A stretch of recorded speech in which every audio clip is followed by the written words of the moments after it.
Assalamualaikum warahmatullahi wabarakatuh. Selamat sore, salam sejahtera bagi kita semua. Semoga sahabat-sahabat semua selalu dilimpahi rezekinya oleh Allah Subhanahu wa taala. Amin amin ya rabbal alamin. Di sore hari yang terus mendung ini ya. Setiap hari di Blitar khususnya sudah terus menerus diguyur hujan ya. Menjadi hal yang harus diperhatikan, menjadi hal yang harus diutamakan manakala kita memiliki pohon alpukat yang sedang berbuah seperti ini ya. Sudah selayaknya kita mesti memperhatikan bagaimana buah ini, buah yang lebat ini dapat kita panen dengan cukup maksimal ya. Kenapa saya katakan seperti itu? Karena sahabat harus memahami bahwa ketika masa fase buah seperti ini ya, akan banyak penyebab-penyebab yang menjadikan panenan itu tidak maksimal ya.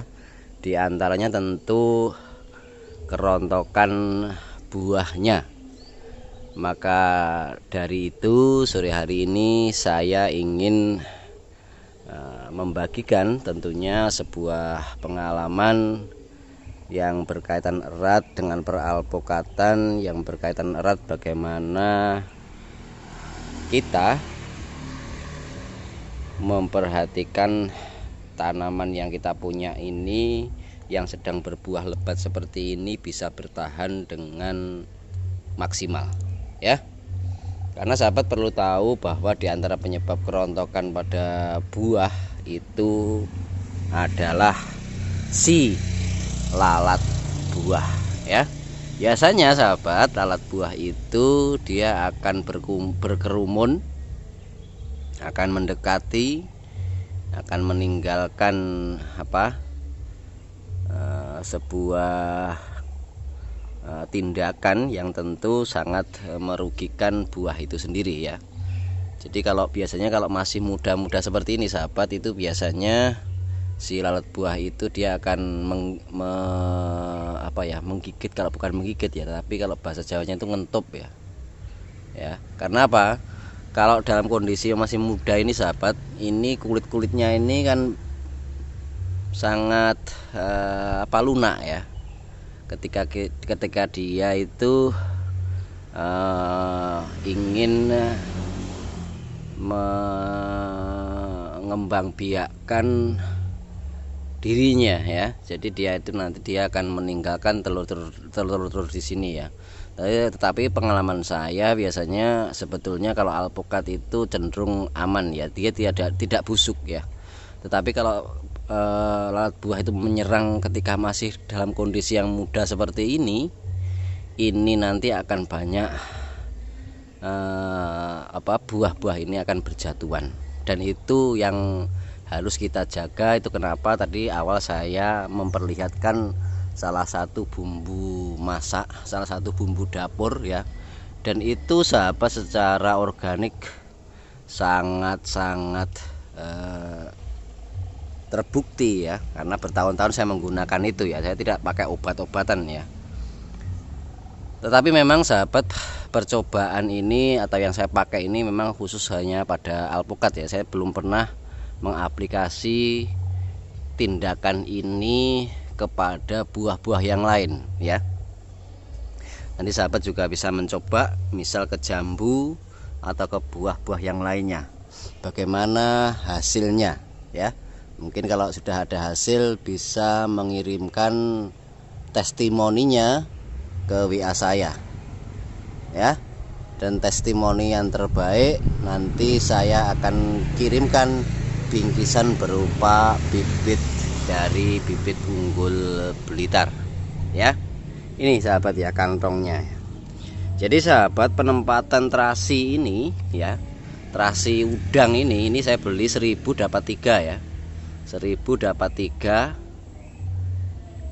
3 bungkus seperti ini ya. Satu bungkus ini saya bagi menjadi 2 ya.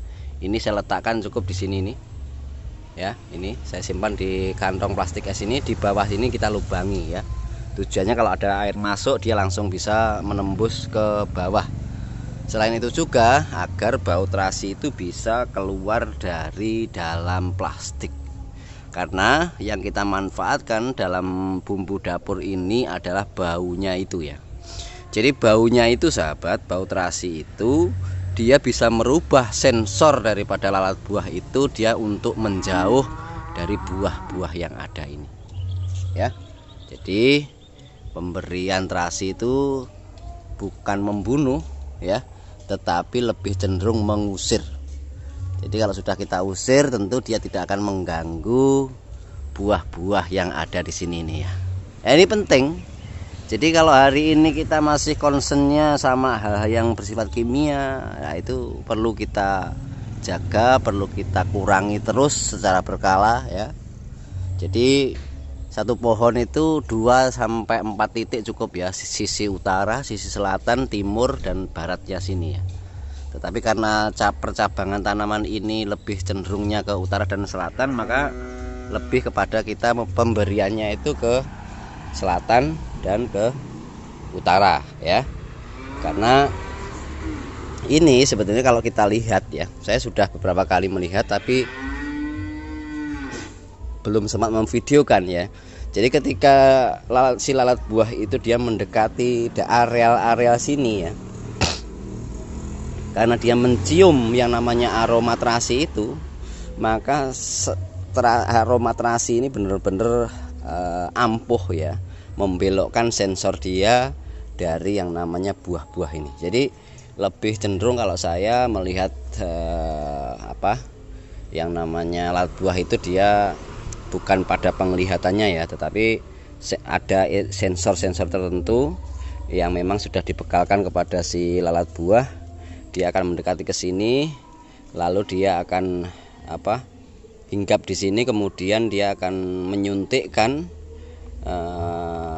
calon penerusnya ya. Jadi ketika dia itu disuntikkan ke sini, nanti di dalamnya itu akan bertelur. Dari telur itu dia akan menjadi larva lah, itu nanti itu yang akan membusuk di dalam. Biasanya kalau itu biasanya di jambu air maupun jambu kristal atau jambu-jambu yang lain ya.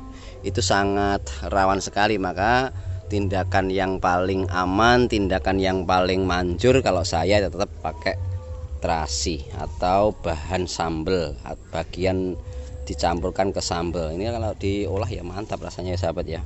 Dan ini kita pakai untuk mengamankan buah-buah yang ada ini agar terhindar dari lalat buah ya.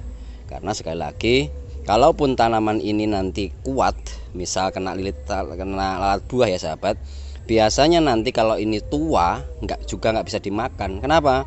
Karena di titik dimana lalat buah itu hinggap, di situ akan dagingnya itu sahabat ya akan sangat keras sekali ya. Meskipun di sisi yang lain yang tidak kena lalat buah itu aman, artinya bisa dimakan, tetapi di titik dimana lalat buah itu pernah menggigit, bukan menggigit tapi ngentop ya. Nah itu di situ biasanya dagingnya akan keras sekali. Maka sahabat kalau menjumpai buah alpukat khususnya di mana di situ yang di sebelah separuhnya bisa dimakan dan separuhnya nggak bisa dimakan atau mengeras sekali seperti batu, lah itu pertanda bahwa waktu kecil seperti ini pernah dihinggapi yang namanya lalat buah ya. Lagi buah bisa menjadi sesuatu yang tentunya sangat mengganggu panenan alpukat itu tidak maksimal ya. Karena sekali lagi ketika masih mentil-mentil seperti ini dan dihinggapi lalat buah, biasanya itu nanti dia juga akan rontok ya.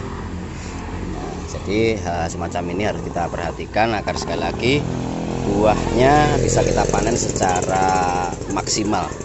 Buahnya bisa kita panen secara dalam jumlah yang banyak tentunya sesuai harapan yang kita inginkan ya.